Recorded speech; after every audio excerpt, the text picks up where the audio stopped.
Hello. This week for our assignment, we're supposed to talk about our final project. For my final project, I wanted to do something that would allow me to learn about North Carolina as well as Christian cultural heritage in America. So, my paper is on Alexander Craighead. He was a third generation Presbyterian minister who came to the United States when he was just 8 years old, as his father and his grandfather suffered under persecution in England. They had a lot of anti British sentiment, as many of the Scottish and Irish Protestants that immigrated to America did. And they didn't want to contribute to the colonial government because they knew that that money and that effort went right back to England, which they had fled to escape persecution. He became a minister and began his work in Philadelphia, although he lost his license to preach for what they considered meddling. And that was because he believed in revival and he was friends with George Whitefield and preached with him. And so he would preach outside of the jurisdiction of his church, which caused the Presbyterian Synod to take away his ministry license.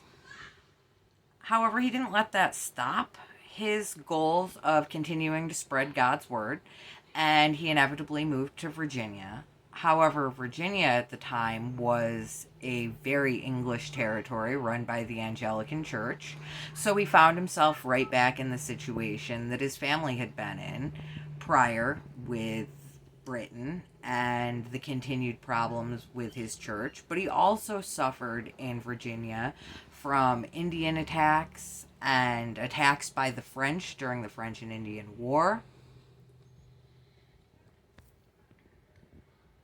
His views were considered extreme to the Synod, and he wrote a pamphlet, or was accused of writing a pamphlet, as it was published anonymously by Benjamin Franklin, that was considered sedition and treason, and he received punishments for this pamphlet, and inevitably left the presbytery in Philadelphia. When he did that, he became the president of the Covenanters Association, where they renewed the covenants that were put in place in Scotland and Ireland. And inevitably, he left Virginia too, and he moved to North Carolina. In North Carolina, he became the minister at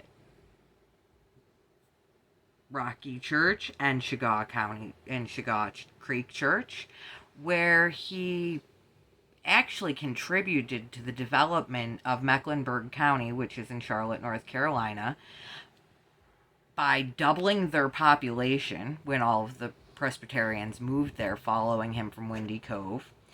And he fought for the independence of Mecklenburg from England. However, he died before the Mecklenburg Declaration was produced. Many of the people that signed the Mecklenburg Declaration were prominent Presbyterians who had been in his congregations. He's remembered as the father of the 7 churches in Mecklenburg County, and he is also remembered as the father of Mecklenburg's independence.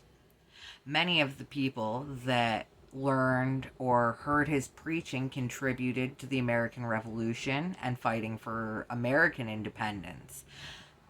So, although this man moved here at just 8 years old and contributed to churches in Philadelphia and to ministry in Philadelphia and to churches and ministry in Virginia, he also contributed to the American freedoms that we know today with his encouragement to become free from England.